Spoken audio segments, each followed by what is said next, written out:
Welcome to Atlas Leadership Academy, where our goal is to offer world-class leadership to influence worldwide change. I'm joined by Mary Ann. She is the Executive Vice President for Atlas Richter Group and the Director of Marketing and Branding at Atlas Leadership Academy. Hello. My name is William King. I'm a PhD candidate in business leadership and the CEO of Atlas Richter Group. Additionally, I'm a Maxwell Leadership Facilitator, Coach, and Speaker. And today we will be discussing criticism. Criticism, yes, that is correct.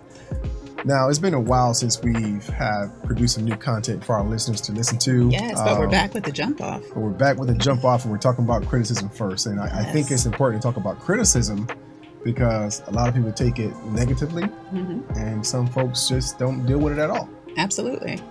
So I think it's really important to really talk about what criticism is, right? So it's defined as the expression of disapproval of somebody or something based on perceived faults or mistakes, right? So a lot of times people don't take criticism well because it's like, you're already telling me I have done something wrong and I don't like it. It hurts their feelings. So here's what I want to point out inside that definition. So I'm reading it again. It says the expression of disapproval of someone or something based on perceived faults and mistakes. Now, there's two things with this definition that I don't necessarily like myself based on criticism. Number one, it's an expression of disapproval, number one. And additionally, it's based on perceived faults and mistakes. Right. So you tell me my faults and mistakes and your disapproval is based on your own perception? Absolutely. Because why? Our perception is our reality, right? Well, what about facts? Well, sometimes the facts play into that and sometimes it doesn't. Okay, but a lot of times perception is based on the person. It is definitely individualized. So somebody can say you offended me, but you may not be able to see how. Why? Because your perception is, I don't see how I could have offended you. Whereas the person that was offended is like, you absolutely offended me. Right. So, but the point of us talking about criticism is to let everyone know how to give constructive criticism and not necessarily offend someone. Correct. Because it is a disapproval based on an opinion.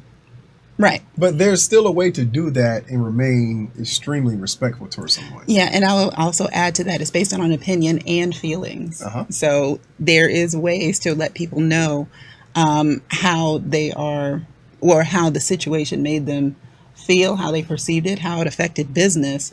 And it kind of like takes away, some of the feelings, the hurt feelings and things like that, and bring it back to, like you were saying earlier, the facts. Right. So I think it is also important to discuss, because criticism isn't necessarily the thing that we want to give people, right? Especially in business. We want to give them critiques. And I didn't realize that criticism and critiques weren't one and the same.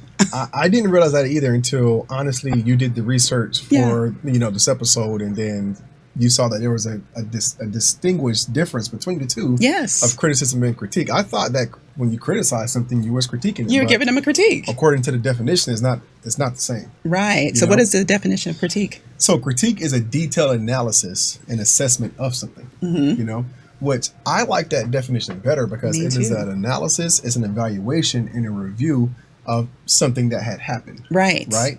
Now, critique is my expression of disapproval of that said event happening and is based on my opinion. Now, both of these two things can work in business. However, there's a way to go about doing them. And you also need to know the difference and know when you need to give criticism or critique. Or give critiques, and then sometimes the critique can be negative and sometimes the critique is positive. But it's all based on a system with the critiques. So knowing the difference and between criticisms and critiques will determine your role as a leader, I think, because a lot of times I feel like the leader, and I feel like all of us has had that leader to where nothing made them happy. Everything was a criticism. I feel that. Yeah. And whereas when you have a leader that gives you critiques, which, is an analysis, evaluation, review, which means they give you the facts, right? And then they also tell you how you can improve. Understood. I like that. Now, additionally, we also have to acknowledge that feelings are real. Feelings are absolutely real. Even though I know a lot of times, a lot of leaders will tell their subordinates and other colleagues that it's not personal. Yes. Take your feelings out of it. And then they make it personal. Totally personal. Although we know that it's just business at the end of the day. However, feelings do play a role in business decisions They also play a role in criticism, especially criticism. Yes, And they also play a role in critique, it does. right? But it's important to understand how to accept critique and criticism, as well as give that criticism and give critique. I think after listening to this video, I know after listening to this video, you'll be able to distinguish the difference between the two, and you will understand how to give criticism correctly, how to receive it, and how to critique and how to receive critique without there being any sort of friction. Right. Know? Because the goal of, this conversation is to make everyone better. Yes, absolutely it is. So generally that's the goal, so generally. If you gotten one thing from, the show or listen to us talk, I believe that this would be the one. It would be. Because as leaders, we're constantly giving criticism and we're constantly critiquing all the time. So in efforts to make you better so that someone else can become better, this is one thing that I think you should really listen to. Now, additionally, I'm about to blow your mind. You have criticism, critique, but you can also correct. Yes. All right? Now, when someone correct, it's often taken as a negative. Like, why are you correcting me? Right. But I want to squash that bug right now. A correction is not necessarily bad. No. According to the definition, it's just a change that reflects an error. Right? Now, here's the difference with correction. According to the definition, it comes with no feelings. It's based on the truth, and you must have the correct knowledge of that event and the correction in order to amend the event. Right. Does that make sense? That makes sense. So while you can criticize and you can critique, you also need to know how to correct. Right. Course correct, for sure. Yes. But you can't correct without having the proper knowledge. Very true. Okay? I want to be clear with that. You must have the proper knowledge of the event. We're not going to say last week something happened. We're going to say on Tuesday around 11 o'clock, this event occurred. We don't want to generalize when we're talking about corrections. We can generalize in criticism, but then once again, that leaves things vague as well. It's important to be as concise and clear as possible in your communication overall anyway. It is. Right? So when you're giving criticism or when you're critiquing or whenever you're giving a correction, it's important that you become very, very clear and concise with the actual event that occurred and how you're going to go about making that change. Right. Sounds good? That sounds good. And then also looking at correction, because, my thing is always, if you've not seen our videos, please watch. I always say you got to do everything in truth and in love, right? So when you're bringing about these things, correction, critique, and criticisms, make sure that you're doing it from the right place, right. Right? I think you said that, but I'm just reiterating. So with correct, because I'm a stickler for correction, like spelling, punctuation, and things like that. So always I'm like, hey, you missed a comma, or you spell check before you send out another memo, right. And things like that. So correction is not a bad thing. It improves branding awareness and things like that because people take some of those things very seriously, Anywho, let's move along. Correction helps to develop, right? It is more preparation. If you cannot accept corrections, you are making yourself unusable and also stunting your growth. It's I like the way you just said that. If you can't accept correction or criticism or being critiqued, you're completely putting a cap on your learning. Right. You're putting a cap on your growth because if you have dedicated yourself to working for a company and then a manager is in charge of you or a team leader is in charge of you and that team leader or manager come to change what had happened or correct or amend or critique or criticize, however you want to say it, there is someone that is clearly in charge of your growth, right? And if you are not humble enough to listen to what they have to say because they have been in your shoes, right? They have filled that spot. They have gained their knowledge to exceed the current position that you're currently in. And if you can't take the words of that person, your growth is limited. That's correct. You can't be used any further in that company. Your career is now at a standstill until you learn how to accept the corrections. That's good. And it's true. I have a story. Go for it. All right. So I would be very, very selective in who I would take criticism from, right? Criticism, critique, correction, whatever. I would be very, very picky about who I would take it from. because, some people in my life have just said mean things, to me, about me, whatever. And so a lot of times I just would just block it out. And it's like, well, if I don't deem you as credible, I'm not listening. And I came to a realization to where it's like, even if I don't quote unquote see someone as credible, is there any truth in what they're telling me? Right. So judge it based on, is there any facts? Okay. And then you got to be mature enough to just kind of like weed out all the other stuff. But it's like, and find the basis of, well, is there something I can improve on? Is there something I can learn from? And then just kind of apply it to your life. So take what resonates and then throw out the rest would be my advice. That's an amazing way to put it, because even though someone is giving you criticism, you have the option and the choice to accept it or not. Yes. It's important to listen. Mm-hmm. It's important to really take in what they're saying, because it's criticism. Right. It's based on someone's opinion. It is based on their opinion. You know what I mean? And opinions are like what? Exactly. Opinions are like, water. Opinions are like water. It's everywhere. That's right. Okay. Now, while someone's critiquing you, you should do it with poise as well. Listen with poise, and in a way that yes, it can be received to where you're not coming off as, defensive, to where it's creating some like type of conflict. Right. Or if you're talking to me, criticizing me, that's something I did, I'm just sitting here, just leaning back, chilling, not paying attention, or just saying, because that look gives off that, you don't know what you're talking about. Body language is everything. Body language, right. Nonverbal communication. That's what it is. Yes. Nonverbal communication. That's very important whenever you have to receive the feedback of someone that's criticizing you, giving you a critique, or correcting you. Mm-hmm. Now, if someone corrects you, it's important you stop and listen and implement. That's the difference, right? I'm laughing because I do that all the time. Like, hey, don't do that.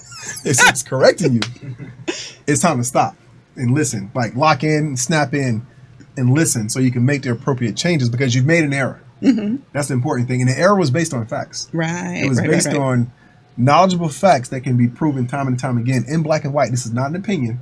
You messed up. Yes. Here's how you fix it. That's right. Okay? If you can't take correction, I don't know what you're doing. Like, you'll be living a reckless life. Correct. You can't take correction. Yeah. So it's important to take correction. Mm-hmm. It's important to accept people critiquing you, because it's an analysis. A critique is not necessarily a correction, and it's not criticism. It's giving an analysis of an event. Right. Marianne, yesterday, you was working on some project. You did a really good job at this. You probably could have did better with this part, and we would have got it done in like 5 minutes faster. That's critiquing. You know what I mean? But good job overall. So that's cool. Yes. A correction is, Marianne, you just, what you did yesterday was not right.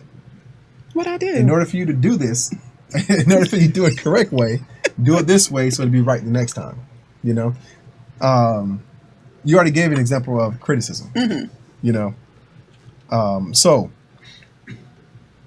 the best way we can go about criticism, critique, or correction is by implementing what's called the SBI model. Yes, I love this model. Same here. Why don't you go ahead and tell us a little bit more about the SBI model? Okay, so the SBI model is called Situation, Behavior, Impact. Okay, and basically what that does, if you follow these 3 steps, it will allow you to give back the most effective feedback. It is a great system. Why? Because it takes out some of the emotion, right? To where you're just not, going off on somebody and then the problem is never resolved. Why? Because they're focused on you going off. No, it gives you an exact, detailed strategy to effectively give feedback and then address the issue. So, the first one is situation. You describe the specific situation in which the behavior occurred.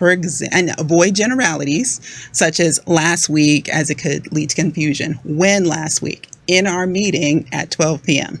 All right. The second one is behavior. Describe the actual observable behavior. Keep it to the facts. Don't insert opinions or judgments. I feel like you were. I think, nope. Just say you were, doing X, Y, and Z. Example, you interrupted me while I was telling the team about the monthly budget instead of, you are rude. Yeah. So say what happened to describe the actual behavior. Okay. And then the third one is impact. Describe the results of the behavior. Because you were describing exactly what happened and explaining your true feelings, not passing judgment, the listener is more likely to absorb what you're saying. So if the effect was positive, words like happy or proud help underscore the success of the behavior. If the effect of the behavior was negative and needs to stop, you can use the words as troubled or worried. And an example of that is, I was impressed when you addressed that issue without being asked. Or negative, I felt frustrated when you interrupted me because it broke my train of thought. And the success of the situation behavior impact model is enhanced when the feedback, which is one way, is accompanied by an inquiry about the intent. So always asking kind of like a follow-up question to start a dialogue, having a conversation as to, what might be going on with that person, because maybe they didn't realize, their behavior was, impacting people in such a way or what have you. So I love this model. I like that model too. Bravo, Marianne. I want to go back to the actual behavior part of the SBI model. Now, in the example it gave us, it said, you interrupted me while I was telling the team about the monthly budget instead of saying you were rude. Mm-hmm. Now, it's important to use as many adjectives as possible in order to describe the actual event that occurred. Yeah. Now, one thing I want to point out, when you're using adjectives, we know as people what's going to offend someone. Mm-hmm. Rude is an adjective. Yes. So is interrupted. Yes. Right? Interrupted is an adjective? It's a verb. It's a verb. Sorry, it's a verb. You want to use words that are factual instead of words that are discouraging. Yeah. Right? So once again, instead of saying you're rude, you could just kind of say, Marianne, you interrupted me. We all know that's rude, right? But we don't want to offend anyone because we don't know how someone would take being called rude. Right. I could completely offend you and you can shut down. Now the conversation is completely pointless. It's done. It's dead, right? Mm-hmm. But you as a human, you cannot run away from positivity. Right? Some people do. Some people impossible. Some people run from happiness all the time. If I'm just saying, Marianne, you interrupted me, how could you get offended by that? You know what I mean? And it's not necessarily a positive or a negative thing. It's just what happened. I was going to say, you want me to show you? Some people do. Like, they really, really do. The point is, it's important to use words when you're describing an event that's going to lead towards a positive result. Absolutely. Because we know what's going to offend someone or what could potentially offend someone. Mm-hmm. Don't call someone rude. Don't tell someone to shut up. Right. Instead you can say, Marianne, you were speaking during the meeting. Yes. Use your SAT words. Correct. There you go. Not our fifth grade words. Yeah. Use our SAT words. I love it. That's a much better job. So use words that are more descriptive versus more offensive. Yes. So you can convey the message, and the possibilities of someone getting offended it's reduced dramatically. Yeah, and also watch your tone, as well. Your tone. Tone is important. Tone is very important because even if you're using this model, if you're coming in with William. Ooh. Okay. You're laughing because you're an offender of that. That's why you laughing. Immediately. I was like, you're an offender that. Look. This was me yesterday. A lot of times, we're in a meeting yesterday, and Marianne says, William. I'm like, really? I had to make my point. Boom. Eat what you chew. Or eat what you put out there on the table. Making a point. I was offended, by the way. I was highly offended. But I used the SBI model. It worked. I will say it worked. It worked. After you used the SBI model, but your tone in the beginning, and you quickly realized a mistake. My tone was rough. Because I was about to become offended. But you changed your tone, and you used the SBI model, and so the meeting was very effective. Wonderful. I'm so glad for that feedback. Thank you. Thank you. I will remember my tone out the gate, though. Out the gate, it can be a little strong. It's okay. We still love it. It's okay. Now, guys, I hope you have learned something today. I really hope you did. Yes. Because remember, criticism, critique, correction. If you've been corrected, stop, listen. If you've been I like that. criticized, Stop and listen. listen, accept what you want, take it as how you take it, but do it with poise. Do it in a way that is respectable. Yeah. So therefore you don't offend the person that's actually talking. Then let it go. Critique, it's always good to get an analysis of an event. Yeah. It's always good. While you're doing these things, remember to use the SBI model. Yes. Okay? Yes. When you're giving feedback, use the SBI model. Like, it is fireproof, really. Definitely. Yeah. And it engages dialogue. So there you go. It changes lives. It changes lives. Impacts worldwide change. Worldwide Yeah. change. All right? Now, as we wrap up, we discussed criticism. If you'd like to know more about our offerings, you can find us on Facebook and Instagram at Atlas Leadership Academy. Please like, comment, and subscribe.